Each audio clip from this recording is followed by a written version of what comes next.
Friends, welcome to rapid fire channel.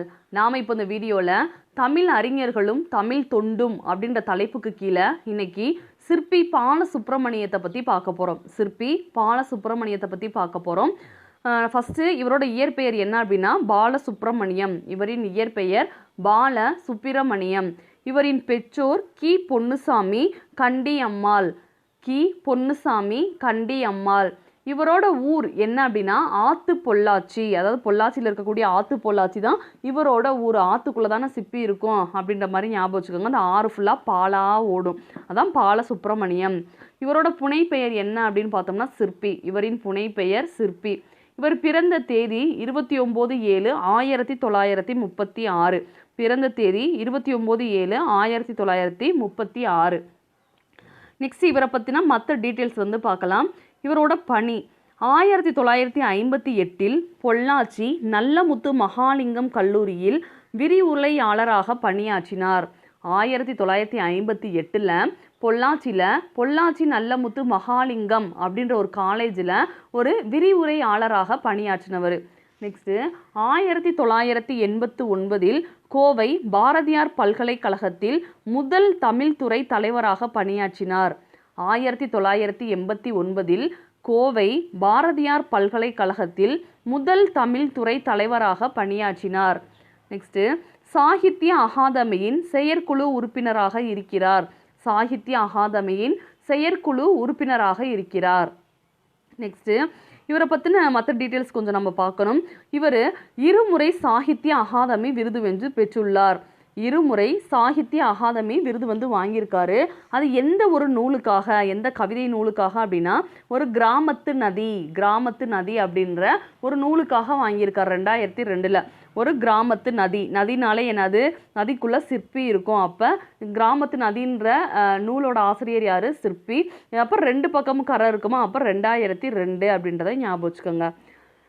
Next சிற்பி அறக்கட்டளை நிறுவப்பட்ட ஆண்டு 1996. சிற்பி அறக்கட்டளை நிறுவப்பட்ட ஆண்டு 1996.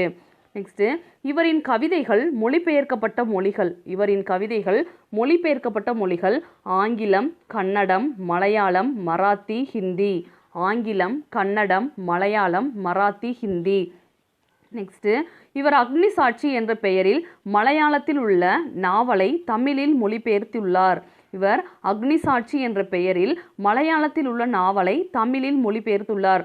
ஆக்சுவலாக மலையாளத்தில் லலிதாம்பிகா அந்தர்ஜனம் அப்படின்றவர் தான் என்ன செஞ்சிருந்தார் அப்படின்னா அந்த ஒரு நூலை வந்து எழுதியிருப்பார். அவர் எழுதின அந்த ஒரு நூலை பாலசுப்ரமணியம் என்ன செஞ்சுருக்காங்க அப்படின்னா தமிழில் வந்து அக்னி சாட்சி அப்படின்ற பேரில் வந்து டிரான்ஸ்லேட் பண்ணியிருக்காங்க. நெக்ஸ்ட்டு மொழிபெயர்ப்புக்கான சாகித்ய அகாதமி விருது பெற்ற ஆண்டு 2000. மொழிபெயர்க்கான சாகித்ய அகாதமி விருது பெற்ற வருடம் 2000. இந்த பாயிண்ட் நான் ஆல்ரெடி சொல்லிட்டேன்ல, மலையாளத்தில் லலிதாம்பிகா அந்தர்ஜனம் அப்படின்றவங்க எழுதின நூலை தான் இவர் தமிழில் வந்து என்ன செஞ்சிருப்பார், டிரான்ஸ்லேட் பண்ணியிருப்பார். நெக்ஸ்ட்டு இளந்தமிழே என்ற நூல் நிலவுப்பூ என்ற கவிதை தொகுப்பில் உள்ளது. இளந்தமிழே என்ற நூல் நிலவுப்பூ என்ற கவிதை தொகுப்பில் உள்ளது. இவரோட முக்கியமான கவிதைகள் ஒளிப்பறவை, சர்ப்பயாகம், சூரிய நிழல், ஒரு கிராமத்து நதி, பூஜ்ஜியங்களின் சங்கிலி. ஒரு கிராமத்து நதி, பூஜ்ஜியங்களின் சங்கிலி, சர்ப்பயாகம், ஒளிப்பறவை, சூரிய நிழல். இந்த 5 கவிதைகளை நான் ஷார்ட்கட்டில் சொல்கிறேன், ஞாபகம் வச்சுக்கோங்க. கிராமத்து நதினாலே சிற்பி, ஏன்னா நதிக்குள்ளே தான் சிற்பி இருக்குன்றது தெரியும். இந்த நதியை சுற்றி 2 பக்கம் என்ன செஞ்சுருக்காங்கன்னா சங்கிலி வந்து கட்டியிருக்காங்க, பூஜ்ஜியங்களாலான சங்கிலி. ஏன் அப்படின்னா இந்த தண்ணி ஃபுல்லாக சர்ப்பமாக இருக்குது. சர்ப்பம்னா என்னது, பாம்பு. அந்த ஆறு ஃபுல்லாக சர்ப்பமாக இருக்கனால 2 பக்கமும் சங்கிலி கட்டி வச்சுருக்காங்க. இதில் ஒளி வர்ற நேரம், அதாவது சூரியனோட ஒளி வர்ற நேரம் மட்டும்தான் இந்த சங்கிலியை அவுத்து விடுவாங்க. அப்போ வேணால் நம்ம அதுக்குள்ளே போய்க்கலாம். மற்ற நேரம்லாம் எப்படி தான் இருக்கும், சங்கிலி கட்டின மாதிரி இருக்கும். சூரிய ஒளி, அப்போ சூரிய நிழல், ஒளிப்பறவை அப்படின்றத ஞாபகம் வச்சுக்கோங்க. நெக்ஸ்ட்டு உரைநடை நூல்கள். என்னென்ன உரைநடை நூல்கள் அப்படின்னா இலக்கிய சிந்தனைகள், மலையாள கவிதைகள், அலையும் கூடும். இலக்கிய சிந்தனைகள், மலையாள கவிதைகள், அலையும் கூடும். நெக்ஸ்ட் இவர் வாங்கின விருதுகள் பாவேந்தர் விருது, அரசர் முத்தையாவேல் விருது, கலைமாமணி விருது. பாவேந்தர் விருது, அரசர் முத்தையாவேல் விருது, கலைமாமணி விருது. இந்த விருதுகள்லாம் சிற்பி பாலசுப்ரமணியம் வாங்கின விருதுகள். இவரை பற்றி நம்ம படிக்க வேண்டிய பாயிண்ட்ஸ் இவ்வளோ தான். நெக்ஸ்ட் வீடியோவில் நம்ம அடுத்த ஒரு தலைவரை பற்றி பார்க்கலாம். ஆல்ரெடி நம்ம வந்து நிறைய தலைவர்களை பற்றி பார்த்தாச்சு. நம்ம சிலபஸ் வைஸ் நம்ம ஒவ்வொருத்தரையாக பார்த்துட்டு வரோம். நெக்ஸ்ட் நம்ம மேத்தா அவர்களை பற்றி பார்க்கலாம். இந்த வீடியோ உங்களுக்கு பிடிச்சிருந்துச்சு அப்படின்னா லைக் பண்ணுங்கள், ஷேர் பண்ணுங்கள், சப்ஸ்கிரைப் பண்ணுங்கள். And thank you.